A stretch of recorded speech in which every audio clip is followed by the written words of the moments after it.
시작해도 되죠? 안녕하십니까. 안녕하세요. 잘 지내셨죠? 네, 덕분에요. 네. 자, 그러면 오늘 이기 제10차 시작하도록 하겠습니다. 오늘은 논어 제9권, 우리 드디어 9권 들어갔습니다. 자한 편이죠. 자한. 자, 읽어보겠어요. 자는 하는 이여 명여인 이러시다. 자는 하는 이여 명여인 이러시다. 자는 이와 가뭇 명과 가뭇 인을 적이이라 더시다. 요 자하는 요말 요것 표현 때문에 이 편의 제목이 자한 편이 됐죠. 이 한이라고 하는 건 적다 또는 드물다 이런 뜻인데 잘 말 안 했다, 적게 말했다 이 말은 자주 말하지 않고 가끔 붙여다 말했다 이런 뜻인데 여기서 문장이 그렇게 어렵지 않죠. 자한은 한은 부사어지요.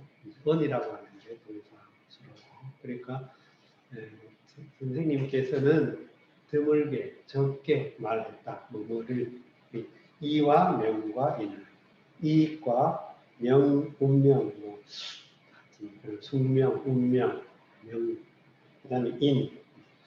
여기서 인에 대해서 이익에 대해서 명에 대해서는 그렇다 치고 인에 대해서는 왜 말을 많이 안 했냐, 많이 한 거 아니냐 이렇게 의문을 제기하는 학자들이 들어 있었습니다.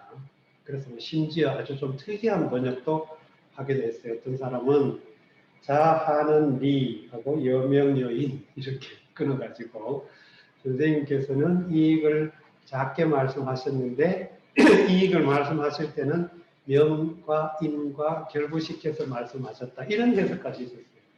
그러나 뭐 이렇게까지 해석할 또 안 되는 건 아니지만 일단 무리하지 않고 정통적으로 이해한 대로 선생님께서는 이익과 명과 인에 대해서는 조금 말씀하셨다. 좀 신중하게 적게 말했다는 말은 안 했다는 뜻이 아니라 아주 신중하게 했다 이런 뜻으로 볼 수 있어요. 더군다나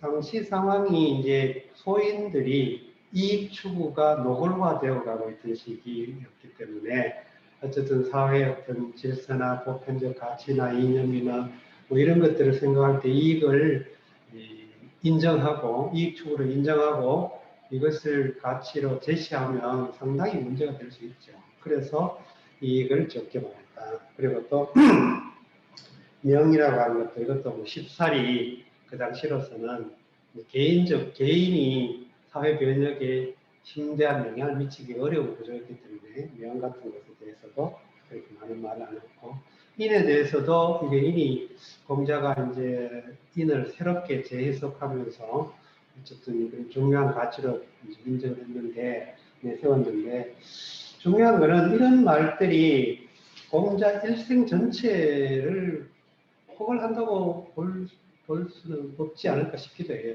그래서 어쨌든 뭐 해석학적으로 여러 가지 해석이 가능성이 있습니다. 어쨌든 요 맥락 속에서는 공자는 선생님께서는 이익과 명과 인에 대해서는 적게 말했다. 신중하게 말했다. 이런 정도로 이해하면 될 것 같습니다. 자는 하는 이여 명여 인 이러시다.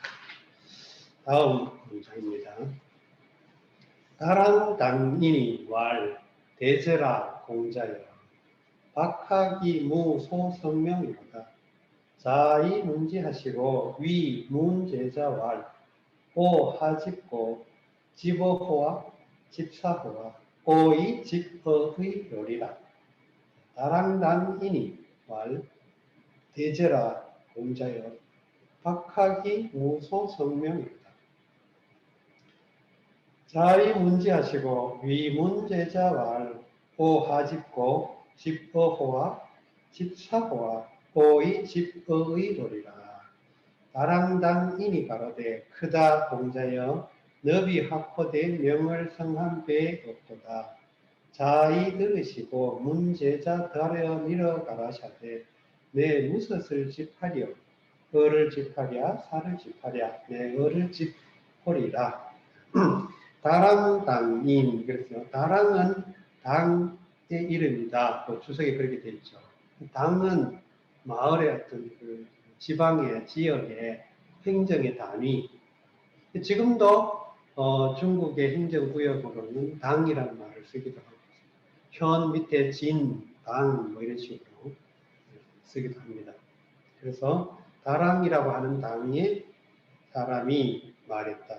여기서는 이제 다랑당인 이렇게 한 걸로 봐서 이름은 구체적으로 안 알려져 있다 이런 것이죠. 대제 대단하도다 위대하도다 대제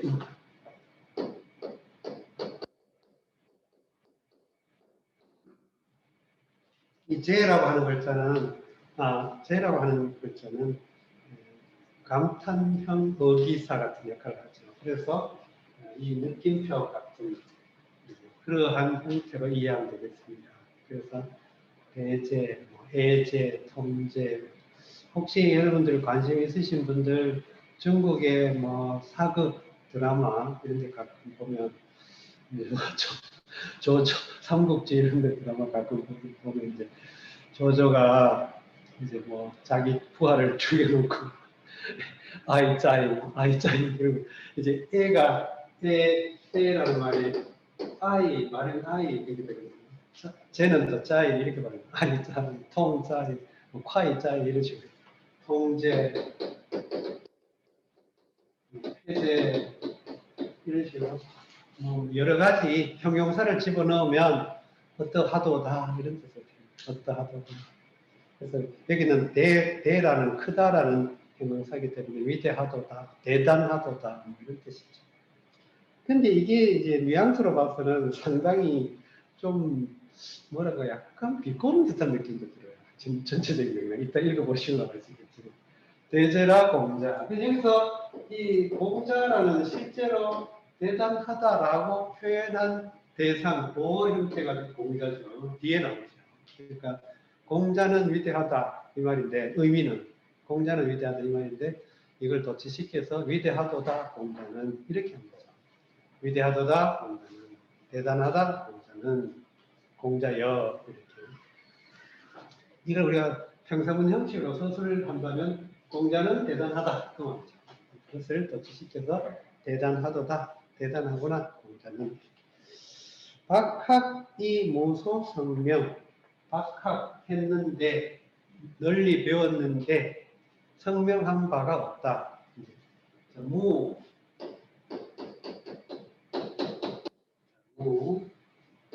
소,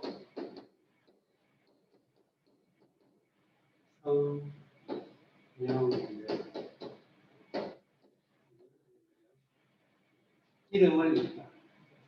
이름을 이루다 성명은 그 다음에 이것이 소라고 하는 우리 한국어 문법으로 치면 일종의 의존 명사에 해당하는 그 소를 통해 가지고 무무한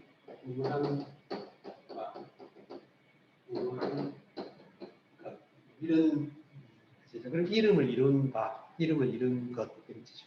무가 이 문장의 수어가 되죠. 없다 이렇게 수어로서. 그러면 이름을 이룬 바가 없다, 이름을 이룬 곳이 없다라는 말은 전문적으로 어느 하나의 이름이 드러난 것, 예를 들어 뭐 전문적인 전공한 뭔가가 없다 이렇게. 그러니까 이것저것 많이 배웠는데 어느 하나로 두드러지게 출세를 못했다. 말하자면 어느 하나로 발탁되지 못했다. 그 말이죠. 실제로 공자 일생 보면 온갖 것을 다 알고 온갖 것을 다 전수를 해줬지만 실제로 정치 현실 속에서는 어느 하나로 딱 이렇게 특채되는 경우가 없죠. 공자가. 우리 속담에도 12가지 재주에 저녁거리 없다 그런 말이 있어요. 그런 것처럼 너무 많이 배워가지고 어떤 점이 있습니다. 공자의 노력에 10분의 1만 들여도 100분의 1만 들여도 어느 하나만 정복했더라도 바로 특채될 수 있는 상황이었는데도 불구하고 공자는 그렇지 않는지 뜻 같아요. 자, 그러니까 이러한 다람당 사람의 말에 대한 공자에 대한 평을 공자가 전해드렸죠. 공자한테 직접 말한 게 아니고 다람당 사람이 이 말을 한 건 공자한테 직접 공자한테 말한 게 아니라서 공자가 그 말을 남들을 통해서 듣고 그래서 이 문장이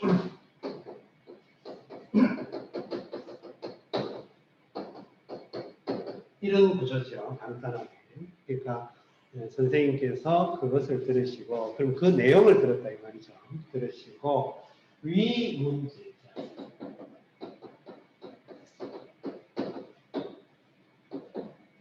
위는 이르다 말하다인데 간접적인 조동사 그 목적어를 취했죠. 그럼 문제자에게 말하다. 그러니까 간접 목적어를 취했어요. 제자, 문제자에게 말하다. 문제자를 다른 말로는 문인 이렇게 말하죠. 그리고 문인과 막 결부시켜서 여러분들이 한 가지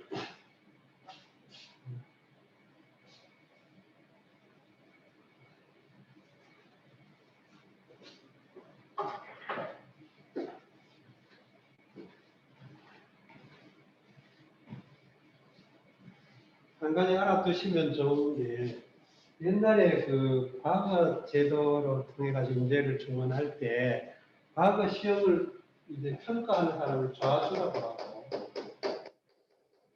이제 여기에 뽑힌 사람을 문생이라고 했어요. 그래서 좌주와 문생 이렇게 관계가 되는데 말하자면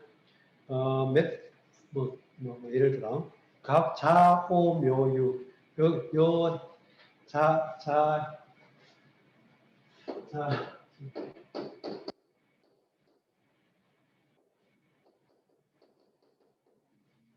자묘오유 여기 간지에 여기 들어는 해를 식년이라고 하는데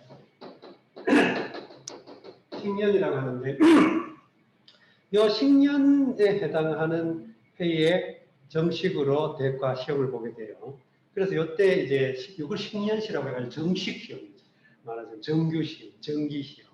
근데 여기서 시험을 출제하고 시험을 관장하는 사람을 좌주라고 하고 그 사람에 의해 뽑힌 합격생을 문생이라고 하는데 이 좌주와 문생의 관계는 사제 간의 관계처럼 형성이 돼요.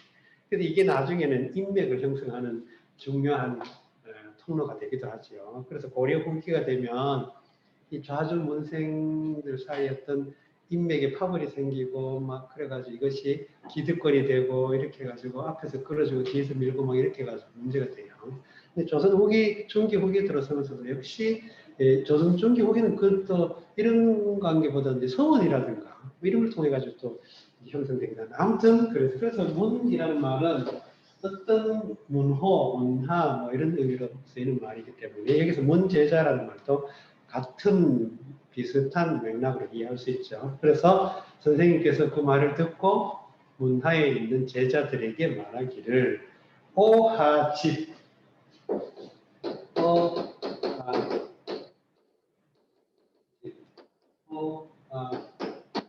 이게 이렇게 됐죠. 이게 집이 동사지요. 근데 우리가 일반적으로 한문 문맥은 동사 목적어 또는 수로 목적어 구조로 이루어져 있는데 이처럼 의문 대명사가 그 문장에 나오게 되면 이런 경우도 도치가 일어나요. 보통. 그래서 오하집 이렇게 된 거예요. 오집하 이렇게 안 하고 오하집. 오하집 이 의문사이기 때문에 당연히 이 문장은 의문문이죠. 의문사에서 의문문이 되는 거죠. 오하집. 그 다음에 집어호, 집사호 이것은 집어호, 집사호 요거는 요 호가 의문 부호 역할, 의문사 역할을 하기 때문에 역시 의문문이 되죠. 그래서 내가 무엇을 집을까? 내가 여기 주어 생략돼 있죠. 또 나는 어를 잡으랴, 사를 잡으랴. 근데 어는 술에 몰기, 이제 사는 활속이죠. 이게 여기서는 지금 비교적 간단하게 언급됐지만 여기 이제 이른바 요기라고 해가지고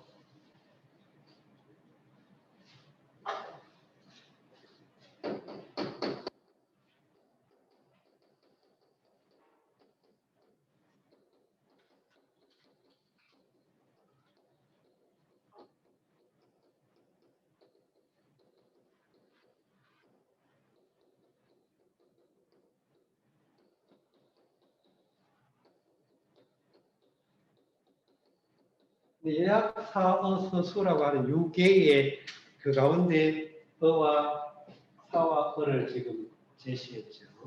이것은 이제 당시로서는 사든 어든 사들이 이 사 계층이 필수적으로 지녀야 할 기회에 속했다고 봅니다.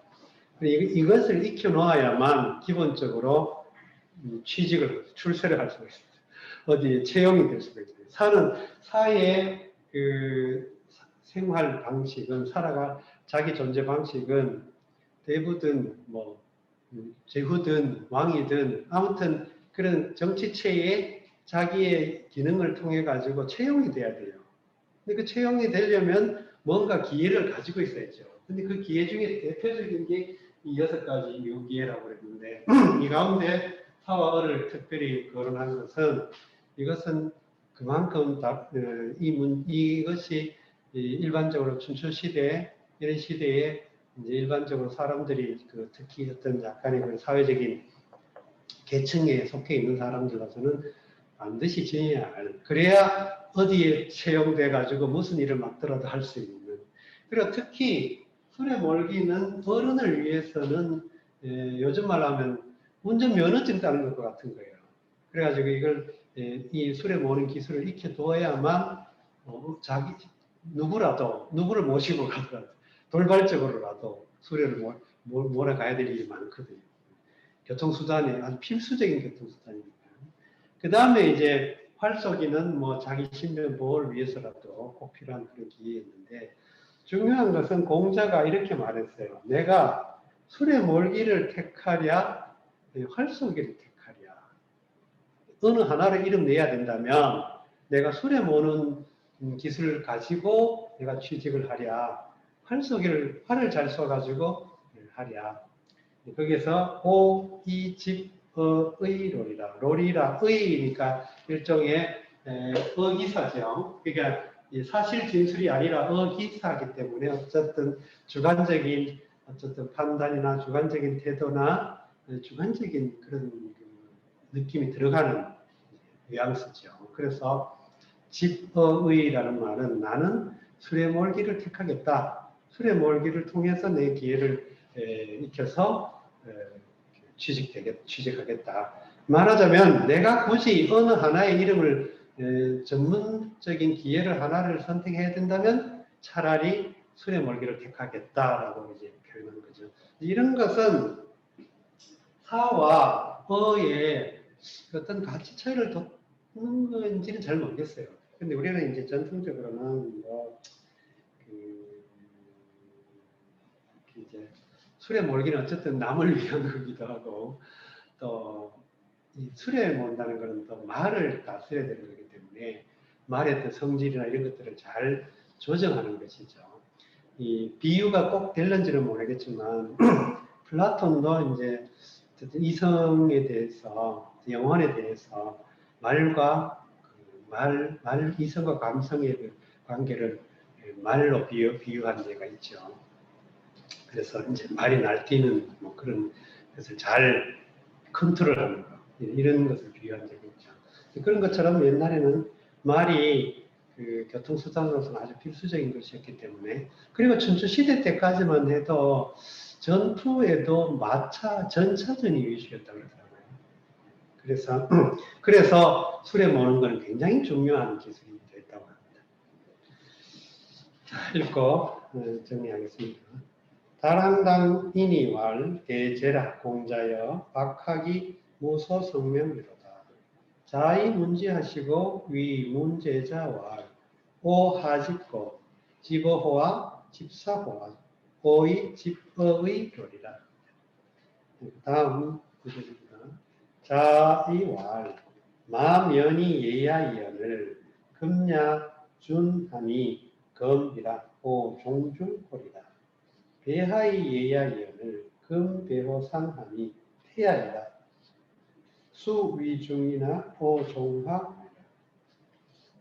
자왈 마면이 예야이언을 금야 준하니 검이라 오 종중골이라.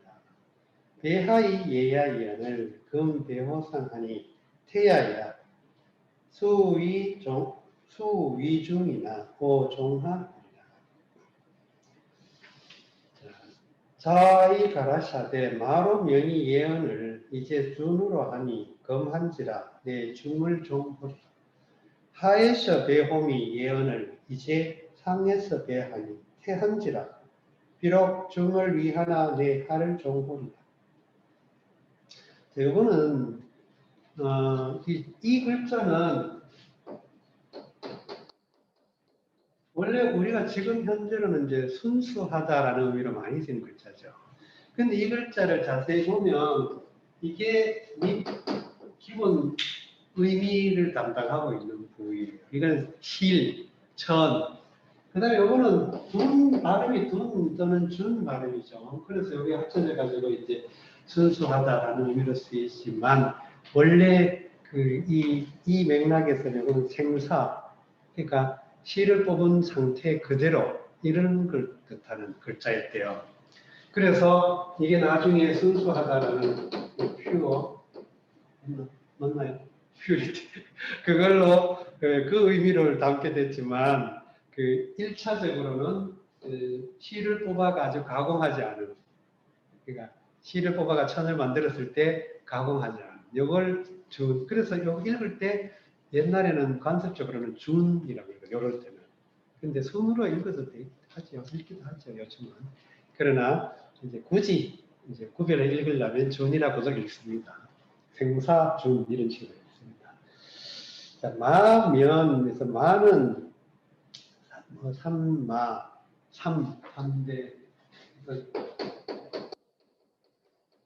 이 삼대를 뜻하는 마음대.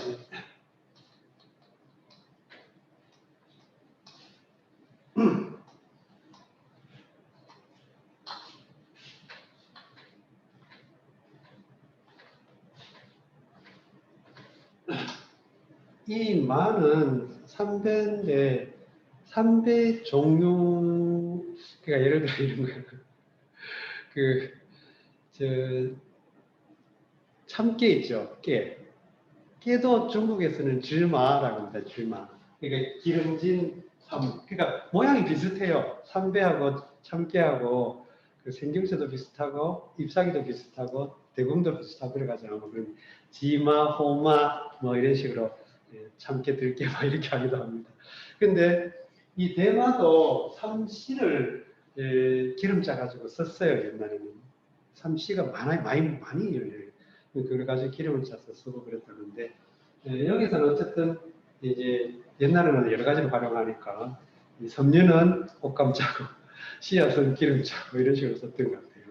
근데 여기서 이제 우리는 보통 대마초 피우면 막 큰일 난다고 그러지만 지금도 많은 삼배를 우리 어릴 때까지만 해도 자급자족하는 의식주가 대부분 자급자족이기 때문에 저 어릴 때만 해도 삼배 많이 길렀어요.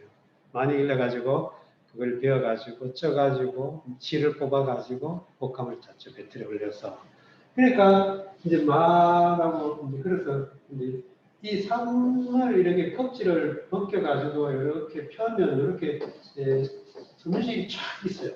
그럼 이 올올이 찢어가지고 끝과 끝을 이어서 이제 삼을 짜는 거죠. 근데 여기서 마면이라는 말은 이 면이라고 하는 거는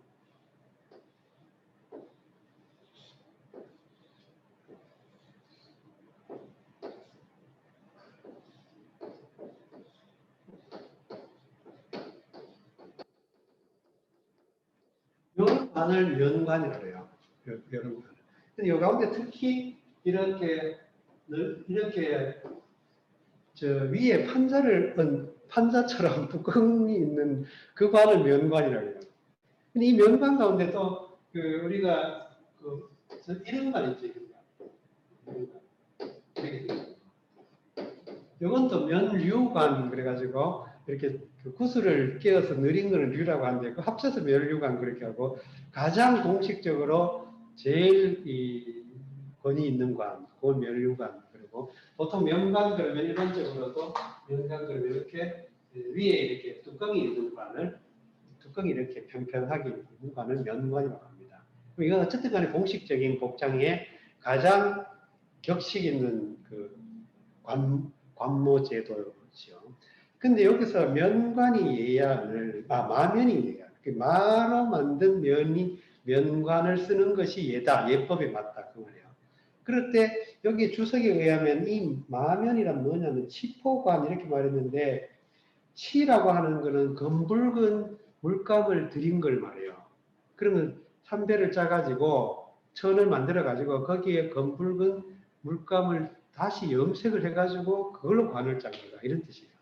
근데 이제 그것이 본래 예법이야. 왜냐하면 어쨌든 이 복장은 관복이고 공식 복장, 오피셜한 그런 복장이기 때문에 격식을 갖추죠. 그럼 격식을 갖추면 어쨌든 그 당시에 어쨌든 공동체 또는 국가, 뭐 어떤 그 정치체에서 가장 비용을 들여서 의식적으로 격식을 차리게 만드는 그런 거예요. 그러니까 그게 화려하고 고급스러울수록 자기들이 영향을 과시하는 것이기 때문에 막 다투어 화려하게 할 수가 있죠.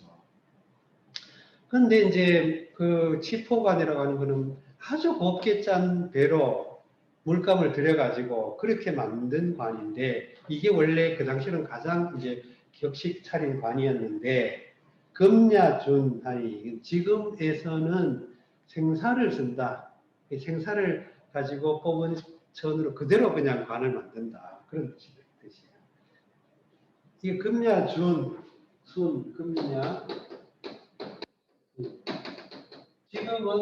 지금 이 양은 시간사 같은 데 뒤에서 간혹 붙으면 어기를 부드럽게 해주거나 고르게 해주거나 뭐 약간 이렇게 휴지를 두거나 해가지고 뉘앙스를 살려주는 역할을 하죠. 그래서 지금에는 준으로 한다, 준한다 이 말이죠. 이게 일종의 수로처럼 됐죠. 근데 다시 또 검이라는 거예요. 이것은 다 독립된 하나의 그 구가 돼요. 동사구, 수로구. 그러니까 준한다, 준으로 한다, 검소하다 이 말입니다. 주어는 물론 생략됐죠. 외연적인 주어는 생략돼 있어요.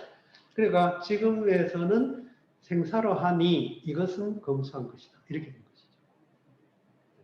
그러니까 이렇게 한문이 그래서 조금 어려운데 자, 다시 보십시다. 마면이 예다. 마면으로 하는 것이 예다라는 말은 예법에 맞다. 예법에 따른 격식이다. 이거예요. 근데 금야준, 지금은 준이다. 그럼 지금은 준을 따른다. 그 말이죠. 그 준을 따른다. 준으로 한다. 순으로 한다. 이런 말이죠. 그럼 검이라는 것은 또 역시 독립된 한 동사구가 된 거예요. 수로구. 그러니까 검소하다. 이렇게 하는 것은 검소하다. 이렇게. 문장이 지금 이렇게 토막토막이 된 거예요. 글자 하나가. 그래서 한문에서는 이렇게 그 한 단어 가지고도 한 구를 만들 수가 있어요. 보통 구라고 하는 거는 보통 우리가 이제 일반적으로 문법에서 단어 2개 이상이 모여가지고 뜻을 이룰 때 구라고 하고 그것이 그 나름대로 독립된 문장을 이루면 절이라고 하죠. 일반적으로 문법의 경우는 그렇게 말하죠. 근데 한문에서는 한 글자가 복합적 의미를 갖는 경우가 있기 때문에 또 목적어나 이런 것들을 포함하고 있는 경우도 있고 이렇기 때문에 그 자체 하나가 수로 역할을 할 수도 있고 이렇게 해서 한 글자 가지고도 구를 만들 수도 있는 것 같아요. 아무튼 여기서 검소하다라는 말은 순을 따르는 것, 준을 따르는 것이 검소한 방식이다 이 말이죠.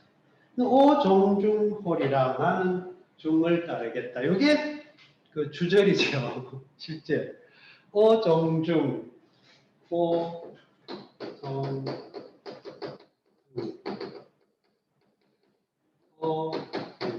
나는 중을 따르겠다. 이 중을 따른다는 말은 지금은 준으로 하는 것이 말하자면 중이라는 거예요. 그러니까 대중, 군중, 뭐 무리중. 그러니까 모든 사람들이 지금은 그 생사를 가지고 만든 관을 쓰더라. 그래 나는 그거 따르겠다. 검소하니까. 이건 검소한 거니까. 따르겠다. 요 방법을 따르겠다. 비록 예법에는 안 맞지만 따르겠다. 그 다음에 이어지는 문장은 배하이예야. 마면예야, 배하예야 똑같은 문장 구조로 이루어져 있죠. 그래서 여기는 배하라는 말은 만약에 이 배하를 잘못 읽으면 어떻게 되냐면 배가 동사니까 우리는 동사라고 일단 알 수 있겠죠. 동사라는 건 알 수 있죠. 절하다니까.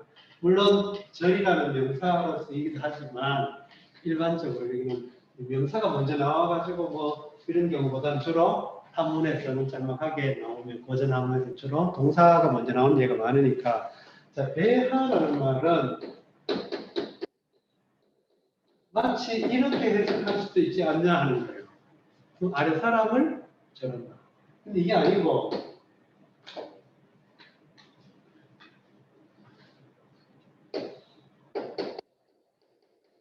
이 장소를 나타내는 어가 생략된 거로 볼 수 있다는 거예요. 그러면 아래에서 절한다 그러죠. 아래에서 절한다는 게 무슨 뜻이냐면 이런 거예요. 우리 지금 여러분들 혹시 서울 구경 안 해보신 분이 계신지 모르겠는데 서울 넘어가세요? 가보세요. 서울 가보면 경복궁, 뭐 덕수궁 이런 이제 창덕궁 이런 궁궐이 있죠. 이 궁궐 가보면 이렇게 이제 가장 그 궁궐에서 제일 중심된 장소 거기에 이제 보면 이제 이렇게 품계석이라는 게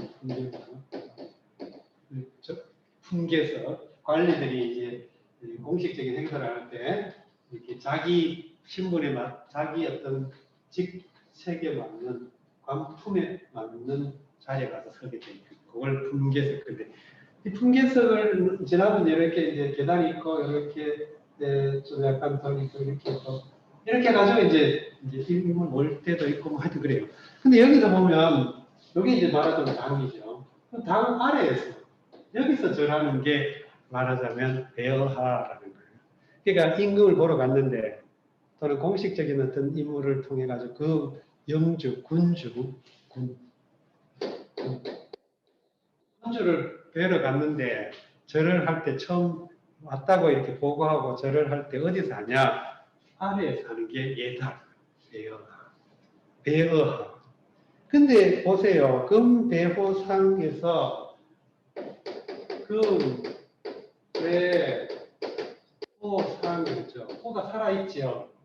이 호는 여기서는 어와 같은 역할을 한다고 볼 수 있어요. 그러면 위에서 절하는 거죠. 지금은 이쪽 올라와서 절하는 거예요. 여기를 이렇게 올라와서 절하는 거예요. 이게 당에 올라와, 여기서 절하는 여기서 절하는 거. 자, 그러니까 이것은 어떠하냐? 태야. 여러한 행위는 태이다. 요게 또 역시 한 수로가 됐죠. 태는 여기서는 클 태자지만 여기는 교만하다 이런 뜻으로 주석을 달아놨죠. 그래서 교만하다 너무 나대는 거예요. 태가. 근데 수위중 오종 이거는 이제 뭐랄까 양복 구문이죠.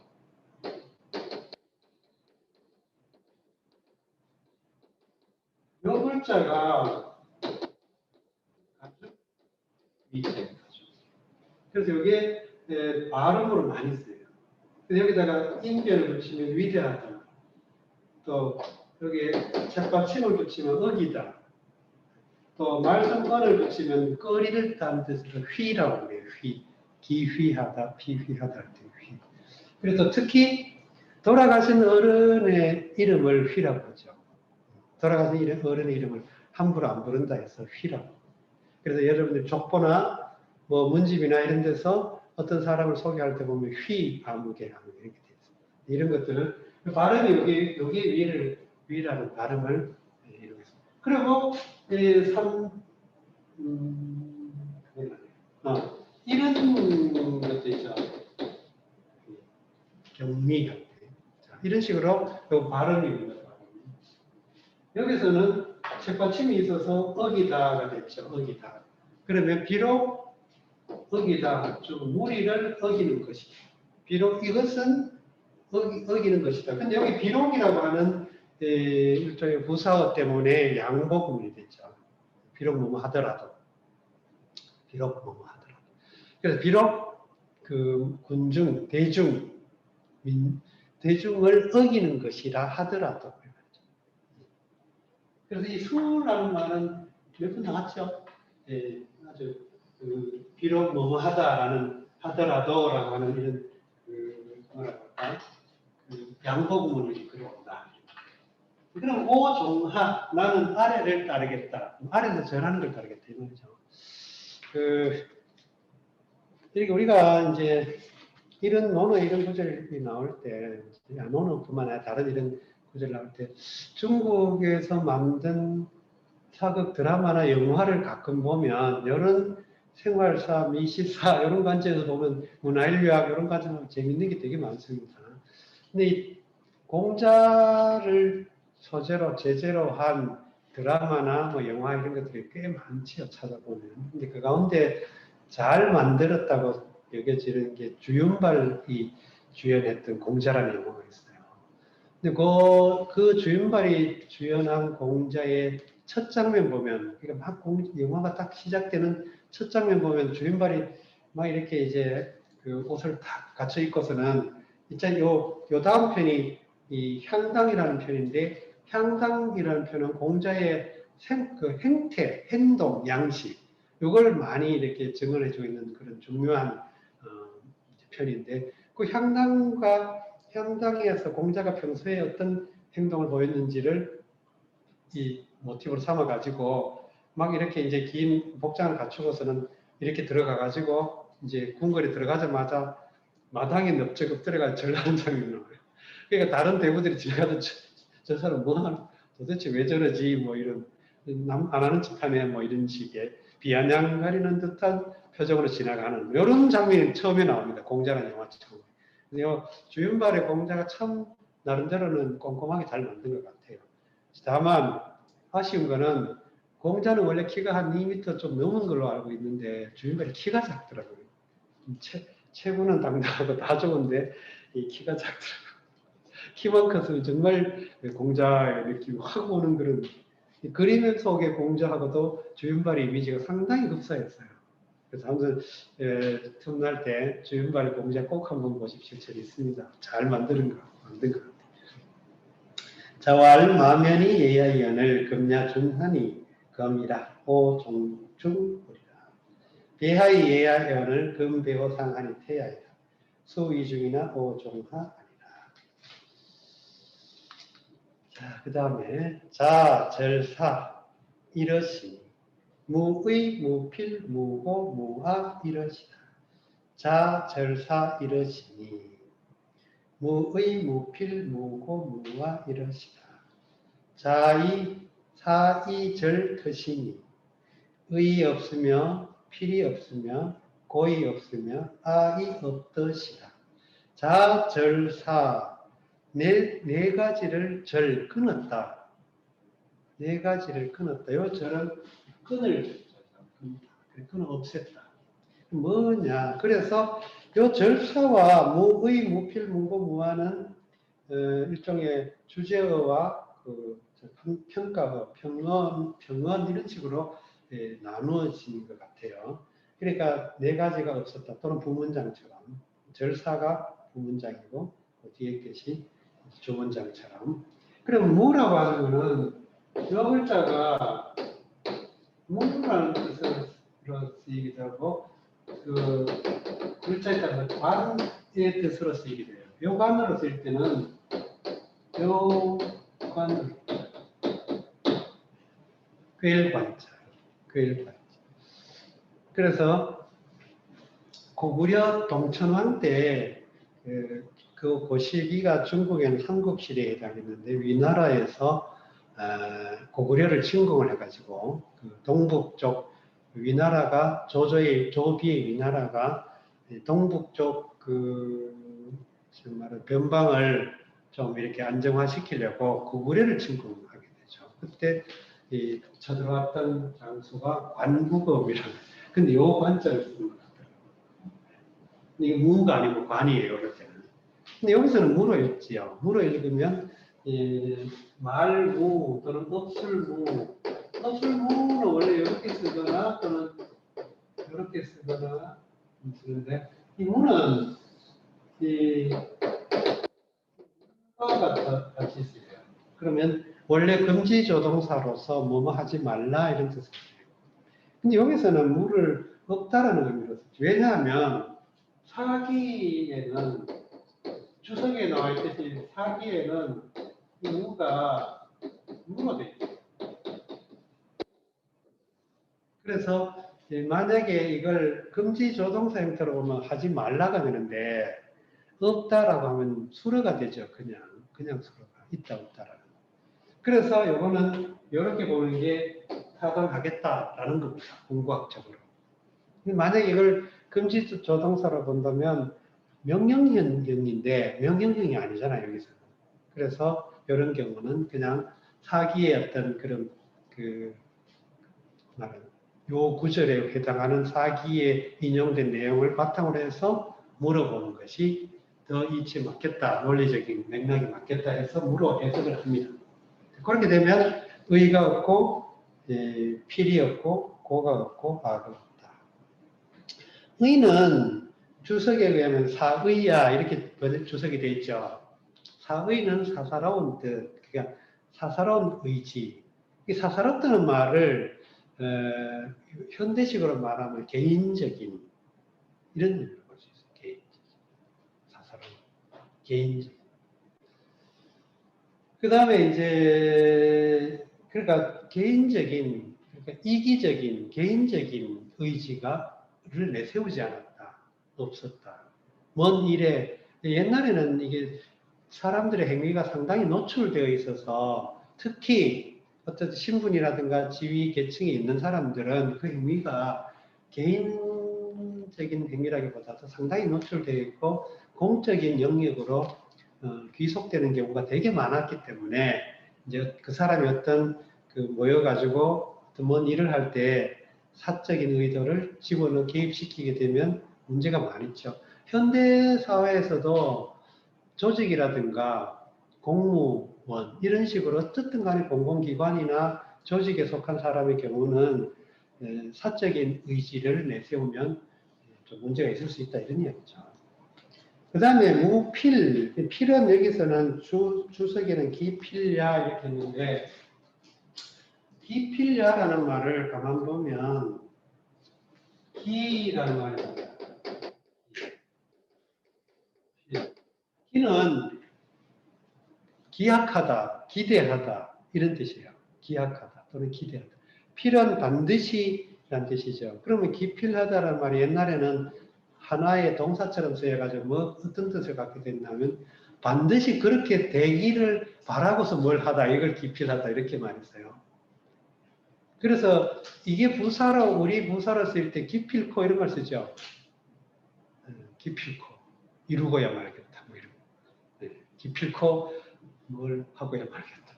이럴 때 그래서 기필하다라는 말이 실제로 동사로 쓰였다 이런 얘기입니다. 옛날에.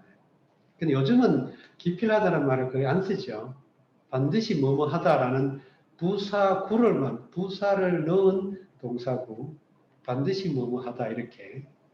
근데 그걸 옛날에는 기필하다라는 말 하나를 가지고 동사로 썼다는 겁니다. 조선시대 때는. 아마 이게 1960년대, 70년대 이전에도 많이 쓰였던 것 같아요. 이게 성경 번역에도 아마 이런 식의 쓰였던 것 같아요. 그 다음에 무고. 이 고라는 말은 주석에 의하면 집체야 이렇게 있는데 집은 잡다 이런 뜻이고 채는 막혔다 이런 뜻이죠. 그래서 이 고는 우리 일상어휘에 제일 이렇게 들어맞는 말로는 고집하다. 고집. 은이 꽉 막혀가지고 어느 하나를 외골수로 주장하고 외골수로 하는 걸 고라고 하는데, 그래서 이 고라는 글자 들어가면 고루하다 이런 말 있죠. 고루하다 이런 말 쓰죠. 고루. 막힘. 우리도 고집불통 이 말이 고라는 말은 참 견고하다. 견고하다. 그 기독교 개신교 어떤 그런 정서를 가진 세계관을 가진 우리나라 현대 시인 중에 김현승이라는 다형 김현승 알죠? 들어봤죠? 가을의 기도라는 아주 유명한 시가 있어요. 우리 옛날에는 뭐 연애 편지 쓰고 이런 막 이거 뺏겨가지고 편지 쓰고 이랬는데 여기 그 광주천 옆에 지나가면 호남신학대학 있죠. 그 호남신학대학 있는 동네가 양림동인데 그 언저리에 김현승 선생이 사신 것 같아. 살았던. 근데 이 김현승 시인의 시의 시적 세계가 실존주의 경향을 굉장히 좀 강하게 띠고 있다고 그래요. 그래서 그 김현승 시인의 시집 중에 견고한 고독 뭐 이런 식으로 있어요. 그래서 김현승 시의 시 세계를 이루고 있는 굉장히 중요한 정조가 고독이에요, 고독. 근데 그 가운데 정말 견고한 고독. 야, 참 제목도 잘 뽑았어. 확실히 시인들은 참. 남들이 보는 그래서 고루하다, 단단하다, 딱딱하다, 꽉 막혔다, 뭐 이런 의미로 쓰이는 글자입니다. 그 다음에 무아의 아는 사기야 이렇게 했죠. 사사롭게 자기를 여기는 것, 자기를 사사롭게 여기다. 이 말은 이것은 어쨌든 자기 개인적인 이익 이런 것들을 내세운 것, 또는 자아관념, 자아를 너무 내세운 것. 이것도 우리는 이제 뭐 근현대 어떤 민주사회, 시민사회에 살고 있고, 민권의식, 이런 것들이 발달하면서 이제 자기 주체성을 굉장히 이게 이제 인간의 어떤 권리를 주장하는 바탕이 되어버렸지만, 자아가 너무 강하면 역시 문제가 될 수 있죠. 불교에서는 그래서 제법 무아 이렇게 말하잖아요. 아상은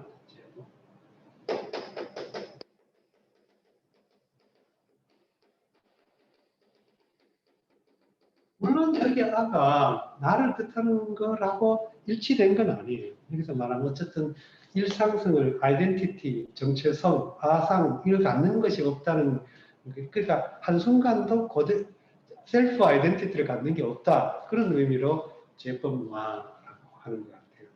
근데 아무튼 아를 너무 내세우면 문제가 된다. 공자는 공적인 이제 위치에 있었기 때문에 공적인 위치에 있어서 뭔 행동을 할 때는 이 네 가지를 끊었다 이 말이죠. 네, 여전히 현대사회에서도 어쨌든 조직에서 살아가면 조직이 일정 부분 몸담게 되죠. 그럴 때 이 네 가지를 성찰의 어떤 화두로 삼을 필요는 있겠다 싶어요.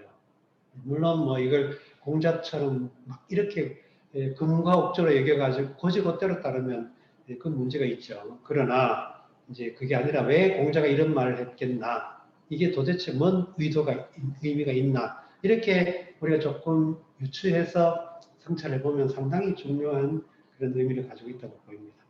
자, 절사 이러시니 무의, 무필, 무고, 무아 이러시다. 하나만 더 하고 쉬도록 하겠습니다. 자이 외어광 이러시니 왈 문왕이 기몰하시니 문부제자와 천지장 상사문야인된 진된 후사자의 부득여어 사문야 이언이와 천지미상사문야이시니 광인이 기여여의 하이리오. 자이 외어 광이러시니 왈 문왕이 기몰하시니 문부제자호와 천지장상사문야이신된 후사자의 부득 여어 사문야이언이와 천지 미상 사문야이시니 광인이 기여여의 하이리요 자의 광에 외하듯이니 가라사대 문왕이 이미 뭘 하시니 문이 이에 있지 아니하냐 하나리 장차 이 문을 상하실진된 후에 사할자의 실어봄 이 문에 여치 못하려니와 하나리 이 문을 상치 아니어 계시니 광인이 그 내게 어찌하리요. 이 문장이 뭐 이렇게 좀 뭐라고 할까 그 공자의 일생의 어떤 그런 생애사적 관점에서 볼 때 이 문장이 굉장히 그 여러 가지 모티브를 가지고 있는 코드를 가지고 있는 이런 문장으로 볼 수 있어요. 그러니까 공자가 자기의 어떤 그런 그 일생의 삶을 공자의 삶을 여러 가지로 평가하는 그런 그 뭐라고 할까 문학적 수사적 표현이 많은데 예를 들어 뭐 상가구 뭐 동가구란 말이 지난번에 동가구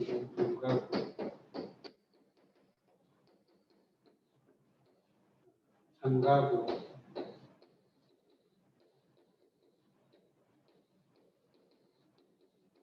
뭐 이런 표현들이 많은데 동가구는 지난번에 이야기한 것 같은데 아무튼 알고 봤더니 동쪽집에 그 짱구 머리 개가 공자였냐 뭐 이런 뜻이에요. 근데 상가구는 이제 집 잃은 개란 뜻도 있고 뭐 상가집 개란 뜻도 있고 뭐 그렇다고 하는데 아무튼 간에 개 취급을 받았어요. 개 취급. 근데 왜 이런 취급을 받으면서 공자가 돌아다니는 걸 주유천하라고도 하고 또 철환천하라고 그러는데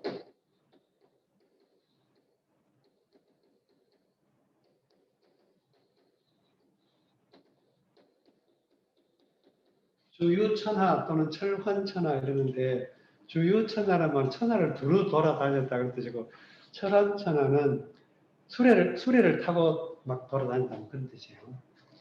그 참 생각하고 하고 싶은 말 다 하면 안 되죠. 아무튼 그래서 공자가 이렇게 천하를 주유하면서 무엇 때문에 했냐? 왜 했냐? 그 내용이에요. 여러분 저하고 연배가 비슷한 분은 뭔가 불현듯이 떠오르는 뭔가 있을 것 같아요.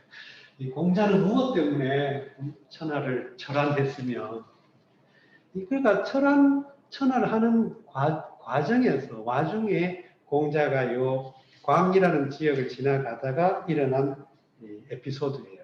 근데 거기는 주석에는 이제 양호라는 그 노나라의 어떤 그 양호라고 하는 인물, 이 인물과 결부된 에피소드 때문에 공자가 그 아주 위험한 일을 겪었다 이렇게 되어 있는데 이 양호는 뒤에 보면 양화라는 논어의 표현이 있어요. 그 동일 인물로 알려져 있죠.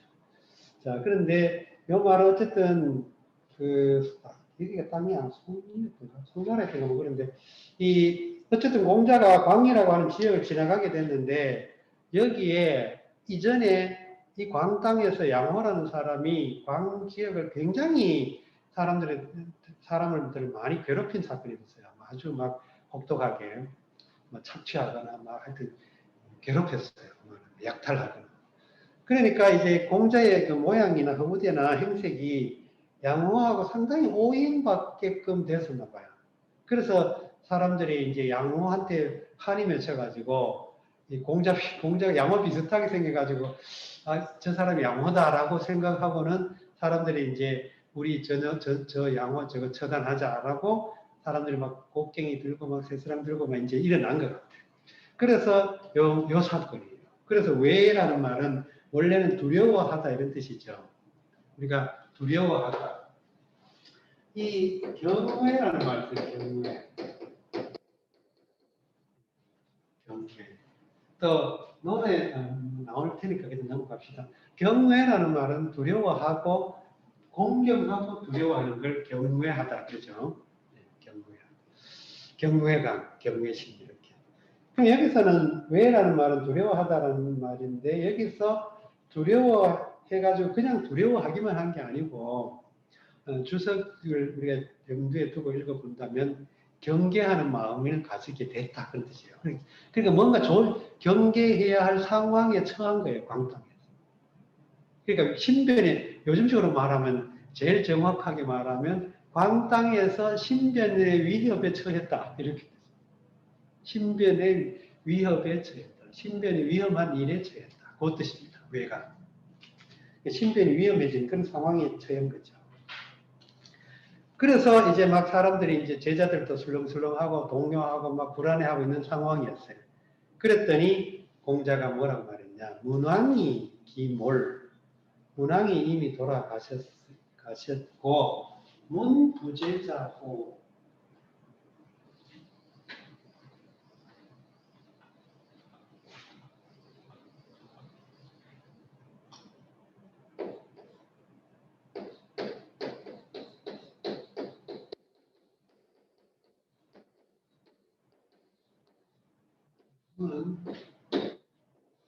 자는 이해 이런 뜻으로서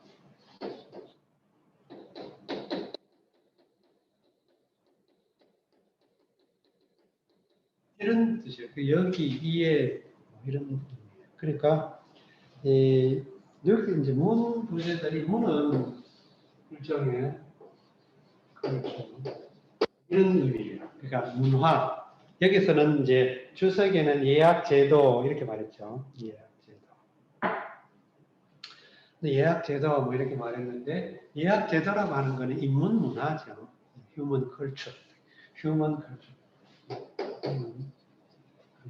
이걸 문이라고 합니다. 그럼 여기서 이 문왕기모를 그랬죠. 문왕은 주 다이너스티의 파운더예요. 문왕 아들인 문왕. 근데 여기서 보면 문과 무라고 하는 것이 시혼대, 묘혼대 굉장히 중요한 의미를 가지고 있죠. 인류 공동체, 인류의 어떤 한 사회 집단을 이루려면 이 두 가지 요소가 반드시 필요하다. 이 두 가지 요소. 문화적인 어떤 그런 시스템과 그 다음에 치안과 어떤 그 방어를 위한 이 힘, 권위의 힘, 이게 꼭 필요하죠. 그래서 여기서 문왕이라고 하는 것은 결국은 공자가 이제 이상시했던 그 예약 제도의 창안자 그런 뜻입니다. 근데 그걸 대표하는 우리는 그 문화사 용어 중에 컬처럴 히어로라는 거 같죠. 그러니까 우리가 추상적이고 관념적인 뭔가를 우리가 머릿속으로만 생각해가지고 그것을 내세우기 좀 어려워요. 그러니까 거기에 등치되는 구체적인 감각 가능한 물건이 필요하죠. 문학에서는 객관적 상가물처럼. 그러니까 나라라는 국가라는 권위를 상징하는 구체적으로 우리가 목격할 수 있는 뭔가가 필요하죠. 그러니까 왕이라든가 대통령이라든가 이런 것들이 필요하죠. 국가 권력을 상징하는 구체적 구현물로서. 그럼 문항도 마찬가지로 공자가 생각했던 어떤 컬처를 휴먼 컬처, 인간의 인문 문화의 구현체로 생각했던 것이죠. 문항을. 근데 그런 문항이 이미 뭘 했다 이 말은 그것을 담지했던 이걸 문화를 담지했던 이게 나중에 그 도통이라고 하는 유교적 그 학문 계보로 이은 이데올로기가 되는데 도통 이데올로기라는 걸 만들어내는데 이것의 일종의 맹화 같은 거예요. 이 문항에 관련된 언급이. 자, 그러면 문항이 이미 죽었다. 그러니 그 다음에 이 문화는 누가 담지할 거냐? 문항에 의해서 계속 전승되어 왔던 문화. 그러니까 주라는 문화 속, 주라는 나라가 문항이 창안하고 문항과 무항에 의해서 주라는 나라가 이제 중국을 대표하는 중국 문화를 대표하는 국가가 됐는데 그래서 문항과 무항이 만들어 놓았던 문화적 토대가 지금까지 유지되어 왔는데 이제 허물어졌어요. 허물어지고 있어요. 문항이 이미 몰했다라는 말 속에는 주를 지배했던 문화, 문화적 힘, 문화적 권위, 세, 일종의 형세, 이게 상실됐다 그런 뜻이에요. 그러니까 춘추 시대가 되면서 공자는 이미 이걸 난으로 봤죠. 이 상황을 난으로 봤죠. 그러니까 문왕이 죽었다는 것과 난이라는 것은 같은 맥락으로 볼 수 있는 것이죠. 그럼 문부재자라는 말은 문이 부재자호, 이 호는 그 의문어기 하니까 여기에 있지 않다가 서술건데 평서문인데 여기에 있지 않으냐니까 여기에 있다라는 긍정의 답을 기대한 서리법이 되죠. 그러니까 여기라고 하는 것은 공자 스스로를 가리킨다 이렇게 이해를 하는 거예요. 이해가 되죠. 그래서 거기에 대한 부연 설명, 보충 설명으로 뭐라고 했냐 하면 천지장상사문야 이 신된 후사자의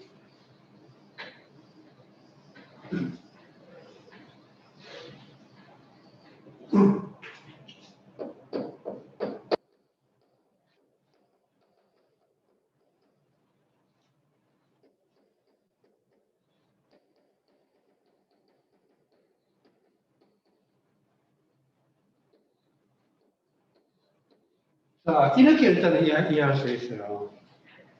그러면 사문은, 그래서 이제 이 사문이라고 하는 관념이 이제 개념이 형성이 되는데, 우리가 조선 시대의 뭐 역사 용어 중에 사문난정 뭐 이런 걸 들어봤죠.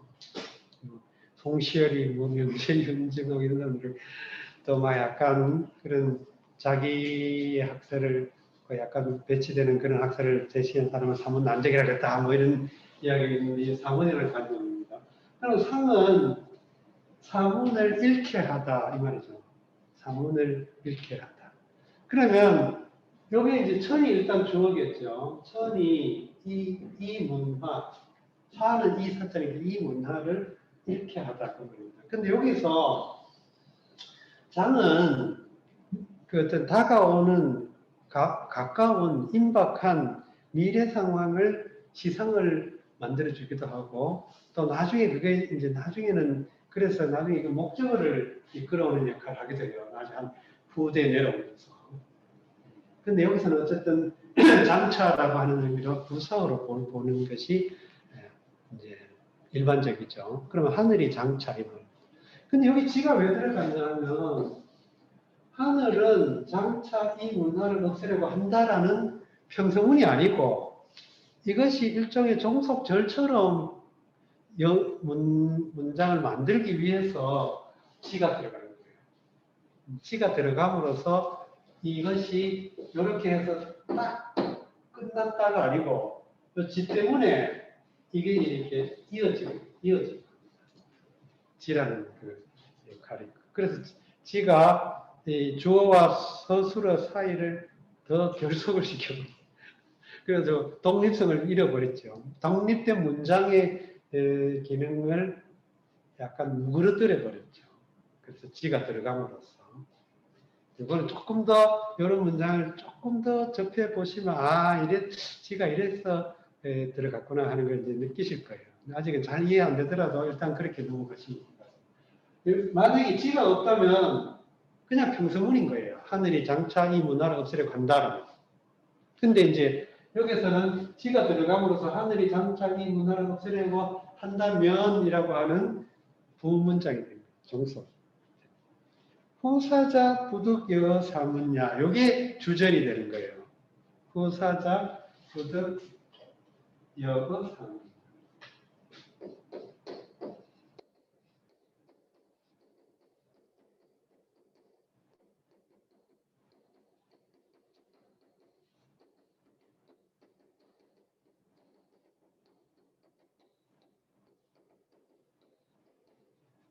후사자가 주어 구지요. 후사자가 주어 구를 이루고 있죠. 나중에 죽을 자, 뒤에 죽을 자, 뒤에 죽는 사람. 그 다음에 여가 실제 동사인데 여가 주 동사고 부득은 불은 또 부정사고 득은 요 열을 의미를 보완해주는 역할을 하는 말하죠. 영어식으로 말하면 조동사 같은. 그래서 부득여 그러면 여하지 못하다 이런 뜻입니다. 여는 여기서는 동사가 돼가지고 관여하다, 참여하다, participate. 네, 어떤 부분에 참여하는 걸 여라. 관여하다, 관여하다. 심지어 주다라는 의미로도 쓰이죠. 근데 여기서는 관여하다 또는 참여하다 이런 의미로 보통 봅니다. 그렇게 하면 부득여 그러면 참여하게 하지 못하다, 참여하지 못하게 하다 이런 의미가 되죠.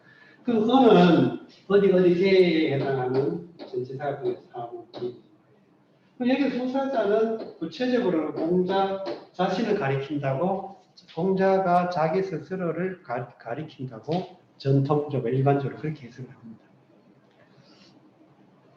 천지 미상사문야. 요거는 아까는 장사문야인데 천지 미상을 했죠.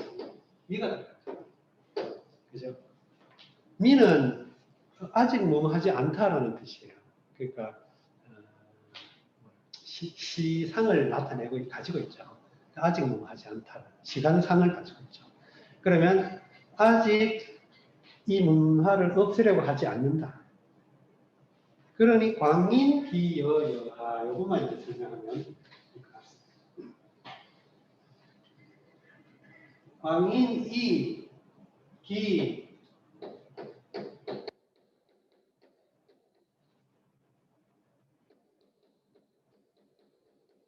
이렇게 되죠.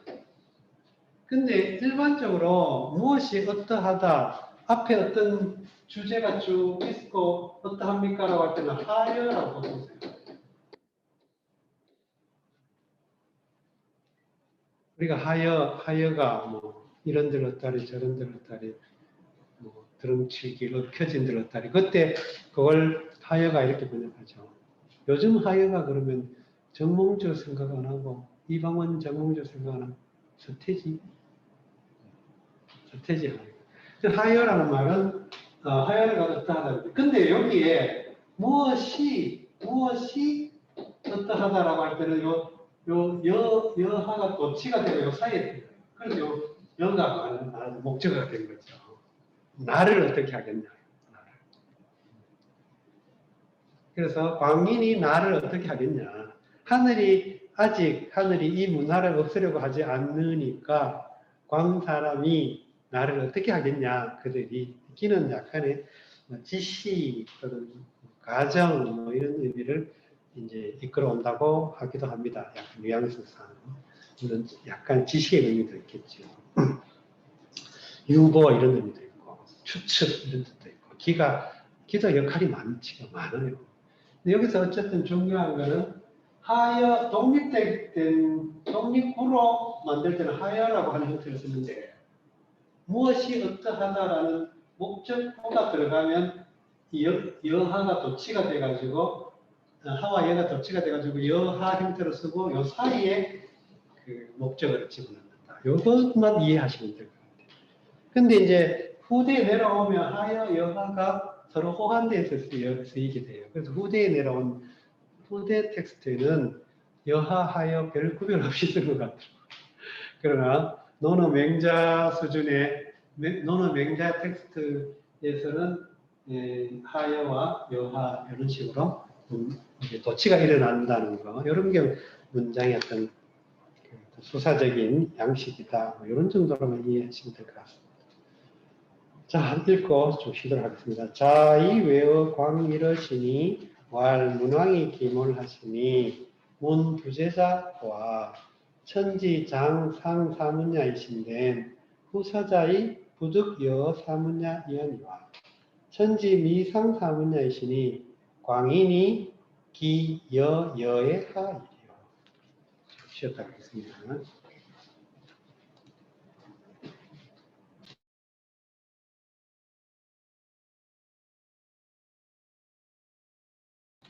시작하겠습니다. 자, 이어서 문장을 바로 하도록 하겠습니다. 태제 문화 자공할 부자는 성자여와 하기 다느냐고 자공이왈 고 천종지 장성이시고 우 다느냐이십니다. 자이 문지왈 태제이 지하호 인저 호의 소야의 천고로 다는 비사훈이 군자는 다호제야 부다야입니다. 뇌왈 자운호 불시고로 예이라 하십니다. 태제의 문어 자공은 부자는 성자여야 하기 다는다. 자공이왈 고 천종지 장성이시고 우 다느냐 이시니라. 자이 문지왈 태제의 지하호 오이 소야의 천고로 다는 비사오니 군자는 다호제야 부자야이다. 뇌왈 자이운 오이 불시 고로 예이라 하시니라. 태제의 자공에게 물어 가로되 부자는 성이신 자가 어찌 그 능히 하시며 자공이 가로되 진실로 천이 종하신 장차성이시고 또 능히 하시니라. 자 들으시고 가라사대 태제의 나를 아난저 내 적은 죄 천한고로 비한 일을 해 능히 하니 군자는 다 할 것과 닿지 아닐 것이니라. 외이 가로되 자인이라샤되 내 시치 못한 고로 예호라 하십니다. 자, 이것도 이제 그 공자에 대한 지난 아까 걸 조금 더 보완해 설명하자면 이 사문제야, 이 사문제자 이 공자가 이제 문화의 그 담지자, 중국에 전승되어 온 공자 때까지 전승되어 온 인문 정통 인문 문화의 담지자라는 자의식을 여기서 강력하게 어필했다고 보통 그렇게 해석하기도 합니다. 그러니까 나에게 주어진 사명이 뭐냐? 나는 이 문왕 그 이전에 요순, 우탕, 문왕 이렇게 내려온 정통적이고 전통적인 인문 문화를 내가 담지하고 있다. 그러니까 나는 이렇게 이 현실의 여러 가지 고통과 현실의 어떤 그런 질고를 겪고 있지만 나는 거기에 굴하지 않고 꿋꿋하게 이 문화를 지켜나가겠다. 그리고 하늘이 그걸 의도할 거다. 하늘의 의지는 그런 거다. 이런 데 대한 강력한 역사의식 또는 문화에 대한 주체적 의식 이런 것들이 공자로 하여금 천하를 주유하게 하였다. 이렇게 좀 의미적으로 해석하죠. 그러한 공자의 자의식을 엿볼 수 있는 몇몇 문장 가운데 이 부분이 이 문장이 특히 그러한 것을 아주 핍진하다. 바싹 진짜 이런 의미인데 그렇게 보여주고 있다 이렇게 합니다. 그래서 공자의 어떤 생애사적인 그런 말한 텍스트 중에 이 문장도 굉장히 중요한 의미를 가지고 있다고 그렇게 이제 이해하죠. 다음 문장이죠. 태제. 태제라고 하는 것은 벼슬 이름, 관직 이름인데 아마 여기 주석에 의해서도 혹오, 혹송, 미, 가지야 이렇게 한 걸로 봐가지고 이 태제라는 그 관직이 뭐 재상급인 것 같긴 한데 이게 오나라의 그 관직 이름인지 송나라의 관직 이름인지는 잘 모르겠다. 뭐 이렇게 이제 주자의 주석에는 그렇게 돼 있죠. 어쨌든 태제라고 하는 직책은 상당히 중요한 말하자면 재상급의 어떤 그런 이 제 자체가 이제 원래 제는 이 제라고 하는 말은 이제 읍제라는 말이 있어요. 그 읍을 관리하는 지난번에 우리가 처음에 논어 처음 이렇게 시작할 때 논어 그 농경 구조, 농경 사회의 구조는 기본적으로 지주전호제 형태를 많이 띠고 있는데 지주전호제 형태일 경우에 지주와 전호 사이를 매개해주는 실무적 일을 한 사람을 우리나라 문화 역사 속에서 그걸 마름이라고 부르죠.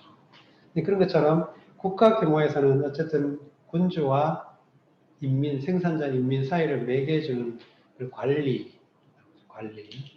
이 관리 또는 관료를, 이 관료가 이 관료 제도가 복잡해지면서 여러 단계가 나타나지만 기본적으로는 어쨌든 지주와 전후 사이의 마름처럼 군주와 인민 사이의 관리자, 실무적 관리자.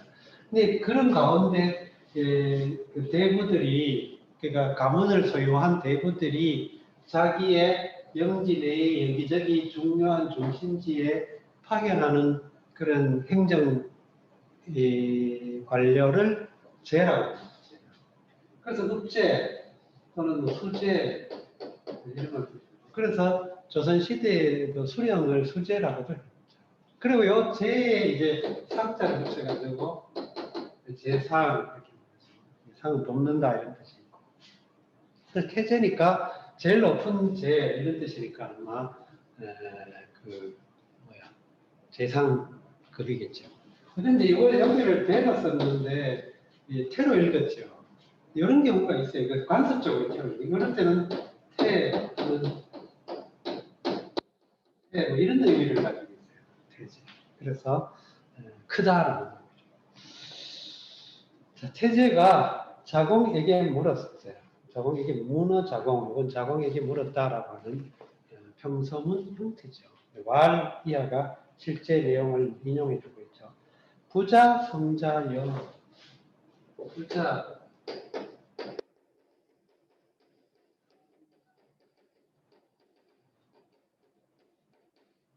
자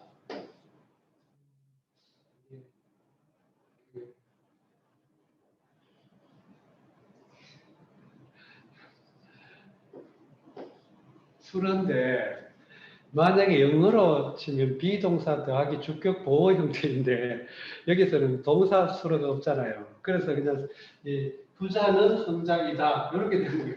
부자가 주어고 성자가 보호 수로 보호이면서 수로 형태 수로가 됐죠. 그럼 성장이다. 근데 여기서 여는 어기사가 여는 이런 형태의 의문 어기사인데 약간의 느낌표 형태의 어기도 포함하고 있는 것처럼 보여요. 그러니까 이게 이제 액면 그대로 선생님께서는 성자입니까? 이렇게 물은 게 아니고, 선생님께서는 성자인가 봐요. 성자일 거예요. 뭐 이런 뉘앙스라는 거예요, 여가. 물론 여는 의문 어기사로 쓰여요. 근데 이 의문도 몰라서 묻는 이런 의문이 아니고 약간의 동의를 구하는 의문, 뭐 이런 느낌의 뉘앙스를, 좀 복잡한 뉘앙스를 가지고 있죠. 그러니까 성자이실인가 봐요. 성자인가 봐요. 이런 뉘앙스라는 거예요. 자, 그 다음에 이 부자라는 말은 원래 이제 그 2인칭으로 쓰일 때 그 논어나 맹자에서는 3인칭으로 보통 많이 쓰이는데 이럴 때는 높임말인데 아주 높임말이에요. 그 선생님께서는 요 뒤에도 그 부자를 3인칭화 해가지고 안연히 공자를 칭송하는 표현이 나오죠. 그런데 여기서 부자는 일단 일반적으로 보통 3인칭, 나중에 이제 후기로 내려가면 2인칭으로 쓰이는데 여기서는 일단 3인칭으로 보는 게 좋을 것 같아요. 그러면 부자께서는, 선생님께서는 이런 뜻이고, 성자인가 봐요. 성자입니까? 성자이시지요. 하기다느냐. 하는 무엇, 어째서, 어찌 이런 뜻이고, 이게 이제 의문부사 같은 거예요. 의문부사. 어째서, 무엇, 어찌하여, 어떻게, 다는 능력이 많다. 능력이 많다. 하기다느냐. 어째서 그렇게 능력이 많으십니까? 이 말이죠. 어째서 그렇게 능력이 많으십니까? 그랬더니 자공이 말하기를 고 천종지 장성이시고 그 다느냐 이십니다. 천종지 장성.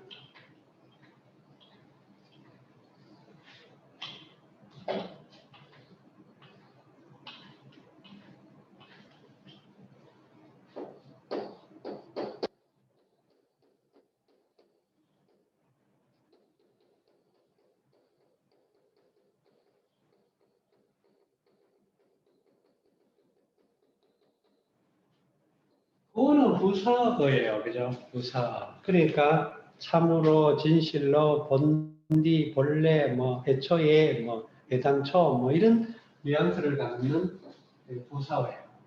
그리고 천이 종했다. 이 말이죠. 하늘이 이 종은 놓을 종, 놓아 보내다, 놓아주다, 내려보내다, 뭐 하여튼 흘려 보내다 뭐 이런 뜻의 종. 그다음에 하늘이 놓아 보낸 지는 이렇게 꾸며졌죠. 하늘이 놓아 보낸, 하늘이 놓아 내려준, 하늘이 풀어놓은.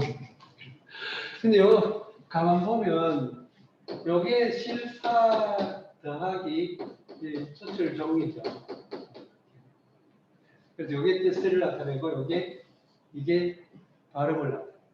일부 뜻도 일부 좀 담재한 것 같긴 한데 기본적으로는 요게 뜻이고 요게 발음이죠. 그래서 종 그러면 이제 풀어놓다, 놓아주다. 우리가 방종한다 그러죠. 네, 방종. 어떤 그렇게 종은 실 같은 거를 쫙 펼쳐줘. 하늘이 놓아 보낸, 하늘이 풀어놓은, 하늘이 풀어놓은. 옛날 뭐 민간 설화 같은 데 보면 막 이렇게 뭔가 이렇게 풀어, 라푼젤 동화, 머리 길게 라푼젤 맞죠? 그 머리를 이렇게 감고 있다가 싹 풀어가지고 그걸 타고 올라오게 하는 그런 것처럼 이게 종이 그래서 하늘, 이제 우리 공간적 관념이 생기죠. 하늘이라고 하면. 시간적으로 물론 천이란 말을 쓸 수도 있지만 어쨌든 우리는 하늘이라고 할 때 그것이 시간적이든 공간적이든 어쨌든 먼저 더 우선적인 더 근원적인 이런 의미로 하늘이라는 말을 쓰는데 일단은 더 일차적으로는 공간적인 의미죠. 하늘이라고. 그래서 하늘에서 뭔가 오는 건 다 내려오는 거예요. 그래서 좀 더 그런 맥락을 뉘앙스를 장성인데요. 장은 장차라는 의미도 있고 뭐 거의 뭐 곧 뭐 이런 임박한 미래 그런 성은 요 글자는 원래 자연이 이렇게 보입니다. 그럼 여기 발음이 정 발음이 여기 이제 귀죠. 그럼 여기서 우리가 성인이라고 할 때에 옛날 뭐 영어로 세인트 이거하고 좀 느낌이 달라요. 그러니까 이제 동양에서 성이라고 말할 때는 이제 1차적으로 어쨌든 귀와 관련이 있다고. 그 귀라고 하는 거는 들음이죠. 듣는다는 거는 하늘의 소리, 인민의 소리 이런 것들을 남들보다 빨리 듣는 거예요. 잘 듣고. 그 말은 무슨 뜻이냐면 이제 백성이 막 못 살아 힘들어해. 그럴 때 백성들이 못 살겠다는 소리가 직접 말을 안 해도 들려. 공감 능력이 엄청 뛰어나. 꼭 뭐 아프다고 소리 쳐야 아픈 게 아니고 딱 봐서 눈 딱 보면 아픈 것처럼 보여. 들려 막 걔가. 나뭇가지가 부러진 걸 보면 막 나무가 아프다고 내지르는 소리가 들리는 것 같아. 그런 점. 그래서 이 동양의 옛날에 전통적으로 어떤 인물을 표현할 때 귀가 크다 이런 인물. 특히 석가모니도 귀가 크고 유비의 묘사에도 보면 귀가 굉장히 큰 이제 표현이 나오죠. 그래서 귀가 크다는 것은 곧 덕을 상징해요. 덕을 상징한다는 것은 인민의 소리를 또는 하늘의 소리를 잘 듣는다. 남의 말을 들어주는 게 1차적이라 그런 거죠. 그래서 장성. 근데 여기서 성은 이제 어쨌든 태제는 성자 여하하고 그 성자라고 평가하는 근거를 단어로 봤다는 거예요. 능력이 많다. 능력이 많다를 가지고 봤다는 거예요. 그런데 자공의 대답은 굉장히 묘하게 지금 대답하고 있죠. 하늘이 놓아 보낸, 내려보낸 장차 성인이시고 또는 거의 성인이시고 여기 주석에 보면 장은 태야 이렇게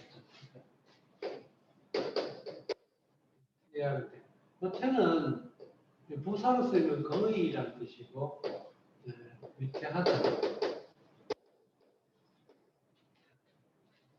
근데요 이게 그 우리 이 태가 들어가는 유명한 그 뭐라고 할까 경구 같은 거 있죠.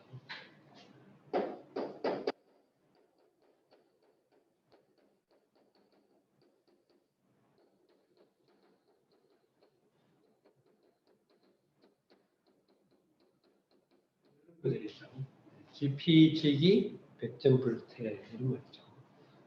예. 저걸 알고 나를 알면 아무리 싸워도 위태롭지 않다. 위태하지 않다. 이런. 그러니까 태는 그래서 위태하다는 뜻이고 여기서는 거의 이런 뜻을 또 다른 능력이 많으시다. 그러니까 자공은 말을 아주 교묘하게 다른 뉘앙스를 쓰고 있죠. 그러니까 선생님께서는 성인이시다. 하늘이 내려보낸 성인이실 거다. 성인이 되실 분이다. 그리고 또 다른하다. 능력도 많지만 성인이라고 하는 것은 능력과 직접 그러니까 능력이 필요 조건이지 충분 조건 아니다. 지금 그 이야기죠. 그래서 그 밑에 그 다음에 공자가 자공을 통해 아마 전에 듣고서 왜냐면 자문지왈 아까 똑같은 그런 문장 구조에서 저 자문지 선생님께서 그것을 들으시고 그 말을 들으시고 말하기를 태제지아호 태제지아호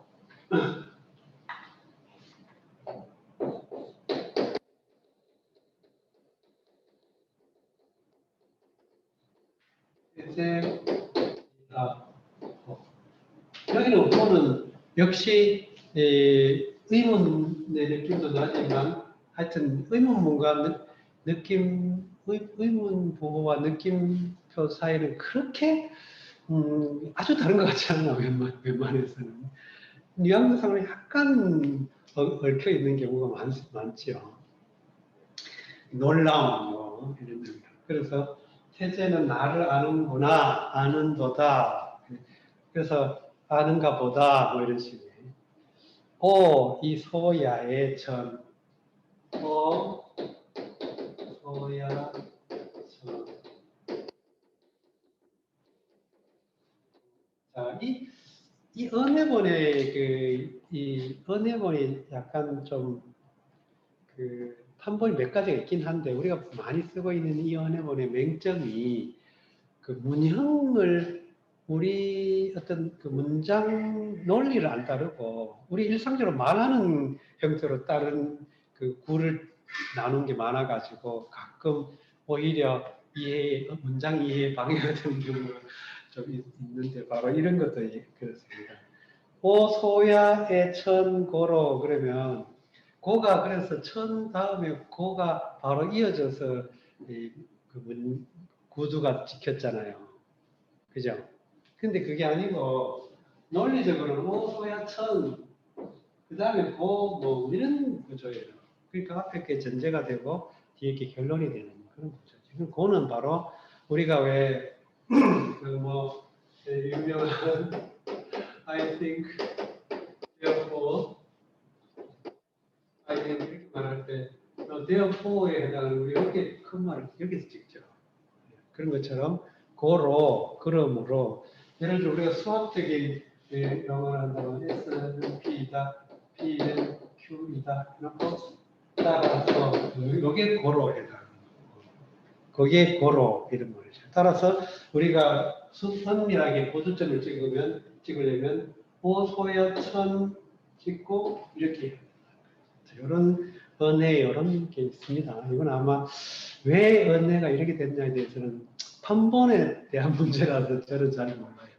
근데 전에 듣기로는 어떤 옛날에 어떤 선배님 말씀을 하는 영남학파 학자들이 개입했다고 그런 이야기도 들었습니다. 이것도 은혜가 판본이 형성되는 과정에서 여러 차례 개정이 이루어졌었거든요. 근데 소야천은 내가 젊었을 때 천했다 이 말이죠. 야는 아까도 하나의 금야에 이렇게 금야에 준 이런 식으로 시간사 뒤에 야가 붙어가지고 뉘앙스를 부드럽게 해준 예가 있었죠. 금야에 그 마면이 예야이나 금야에 준이라 검이라 이렇게 나왔잖아. 앞에 우리가 처음에 했던 지난 시간에 했던. 여기서 소야 마찬가지로 내가 젊었을 때 천했다. 나는 젊었을 때 천했다. 이런 수레가 공자의 굉장히 실존적 수레죠. 왜냐하면 공자가 그 태어난 지 뭐 몇 달도 안 돼가지고 부친이 돌아가시고 10대에서 20대 사이에 모친이 돌아가셨죠. 그러니까 정말 참 의지가지 없는, 어려서부터 안 해본 게 없다, 공자도. 자수성가했다, 이렇게 몇 군데서 말하고 있어요. 그래서 난 젊었을 때 천했다. 천했다. 요게 하나의 그 문장이 되죠. 고로 뭐뭐 했다. 다능 비사. 다능 비사.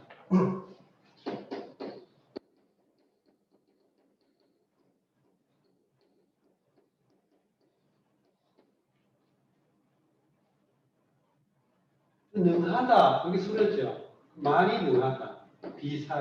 비사를. 비는 낮을 비, 비루할 비, 뭐 이런 뜻이에요. 그러니까 비사 그러면 좀 비루한, 아주 보잘것없는, 이런 뜻이에요. 하잘것없는 비. 그리고 이 비라는 글자 속에는 이게 들어가지고, 이것 따라서 이것은 공간을 표시하는 그 부수 편방이기 때문에 이 글자가 들어가면 어쨌든 공간적인 의미를 가지고, 공간 또는 지리 같은.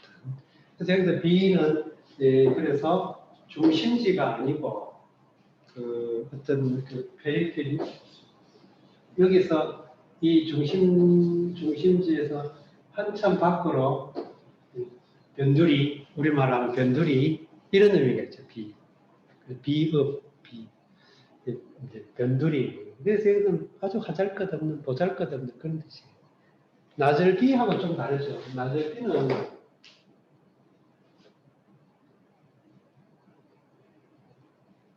나절비는 이렇게 쓰죠. 맞다. 요거는 비루하다.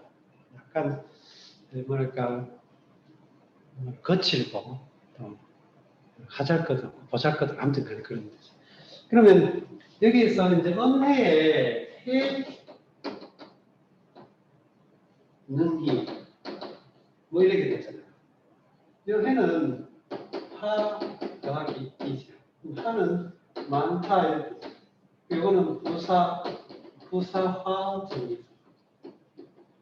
그래서 해라는 말을 하이라는 말은 많이, 그런 뜻이 됐죠. 그래서 하다가 많다는 말. 하다, 저는 크다. 하다, 부모를 이렇게 되었죠. 우리 그 고전국어에 이렇게 되죠. 여기서 그래서 언해본의 하로 나오는 거는 많다 이런 뜻이죠. 또 많다 또는 크다. 주로 많다고 보죠. 나는 비사. 그러니까 나는 어릴 때, 젊었을 때 천했기 때문에 하잘것없는 일을 이것저것 많이 했다. 잘한다. 잘했다. 군자는 다 호재. 군자는 다 하냐. 군자는 많으냐. 이 말인데,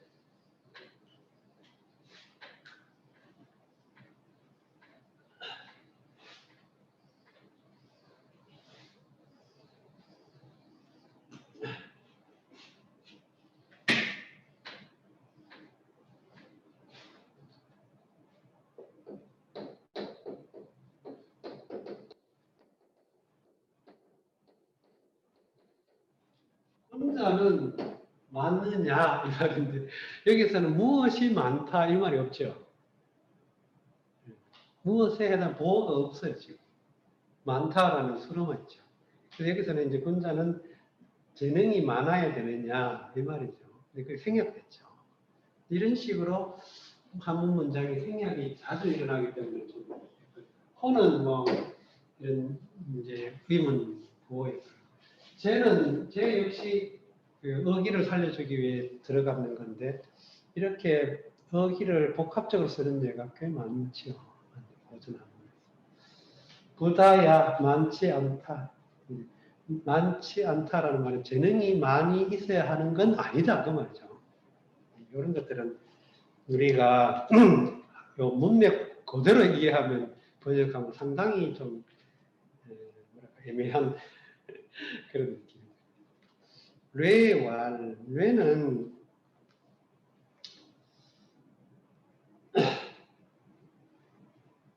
뇌는 주석에는 공자 제자이고 성은 금이고 자는 자계.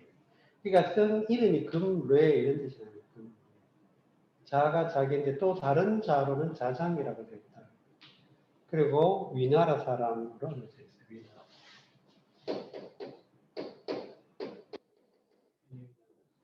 위령공과 관련된 정치적 결란이 있었고 여기서 자로가 이 위령공 이후에 교회하고 출공첩하고 교회 사이에 일어난 부자간의 내란에 휩쓸려가지고 자로가 죽게 되죠.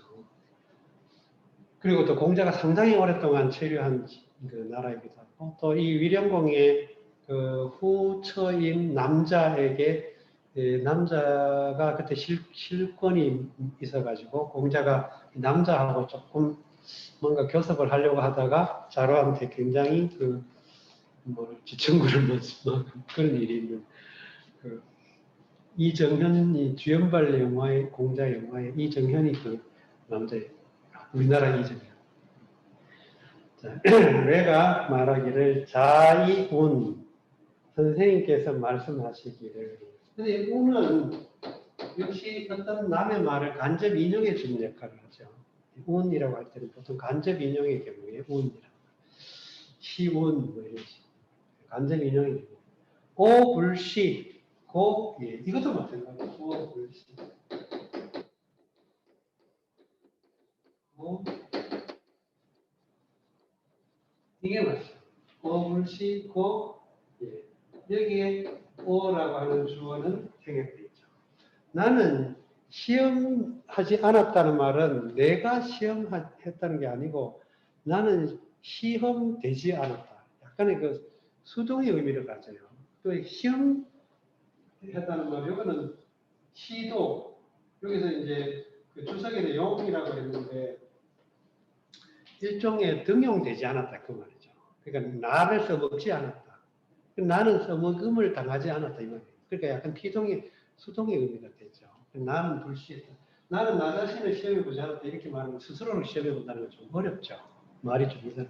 그래서 나는 내 재능을 발휘할 기회를 얻지 못했다 그런 의미로 지금 불시라고 생각합니다. 시라고 하는 건 테스트, 트라이, 뭐뭐 시험 삼아 뭐뭐 해보다 그런 뜻을 하세요. 근데 여기서는 등용되다 이런 의미입니다. 자기 재능을 써먹다 이런 의미. 근데 여기서는 불시니까 내가 내 스스로를 시험했다고 하기보다도 내가 그런 내가 시험 될 기회, 나를 발휘할 기회를 얻지 못했다 그런 의미로 볼 수 있습니다. 그러므로 예, 오예, 나는 예하다 이 말입니다. 근데 여기서 역시 주어는 생략됐다고 보는 거죠. 나는 예, 나는 재주가 있다, 재능이 있다. 이것저것 언제 뭘 도둑질도 배워놓으면서 먹을 때 했다 싶어서 온갖 거 다 배웠다 그런 지금 소리입니다. 이런 것들도 여기서는 참 공교롭게도 공자가 자기한테 실천적 발언을 하는 그런 텍스트가 많죠. 이게 왜 이 논어가 이렇게 보면 우리는 어록체가 그냥 이렇게 편집돼서 그냥 앞뒤 맥락이 참 없는, 좀 이렇게 꼭 일치하는 건 일관되지는 않지만 나름대로 그래도 굉장히 신경 쓴 편집인데, 왜냐하면 요 9권이 끝나고 10편의 향상편에 들어가면 제3자화해서 공자의 행적을 묘사를 하게 되거든요. 그럴 때 남이 눈에 공자가 어떻게 보였는지, 남들이 볼 때 공자가 어떤 행동을 했는지, 이걸 10편에서 집중적으로 이제 제시하고 있어요. 그래서 여기서 9권 자한편에서는 이제 일부는 제3자로 공자가 묘사되지만 또 일부는 공자 스스로가 자기를 묘사하는 그런 표현이 나오죠. 이런 것들은 우리가 좀 약간만 텍스트를 주의 깊게 읽어보면 그런 그 공자의 어떤 텍스트 자체의 어떤 그 태도 이런 것들을 엿볼 수 있을 것 같아요. 자, 시간이 다 돼가지고 한번 읽고. 태제 문어 자공할 부자는 성자여하 하악이 다능야고 자공이왈 고 천종지 장성이시고 후 다능야이시니라. 자의 문지왈 태제의 지하호인저 오의 소야의 전호로 다는 비사오니 군자는 다 호자야이니라. 뇌왈 자운 호불시고로 예라 하십니다. 요거는 그 실제로 자공과 태제와 자공과 그 다음에 거기에 대한 공자의 평 뒤에 뇌의 말은 사실 맥락은 안 맞아요. 그죠? 약간 생뚱맞은 그 금뇌가 진술한 내용은 증거는 생뚱맞은 증거이죠. 근데 내용이 이제 서로 연관성이 있어서 같이 편집돼 가지고 마치 한 장처럼 엮여져 있지만 실제로는 다른 상황 속에서 진술된 걸로 보는 게 더 이제 합당하죠. 일반적이죠. 자, 일단 이렇게 해서 오늘 그 진도는 여기까지 하고, 뭐 혹시라도 질문하실 거리 있으면 질문을 전자우편으로 해주시기 바랍니다. 수고하셨습니다. 감사합니다. 감사합니다.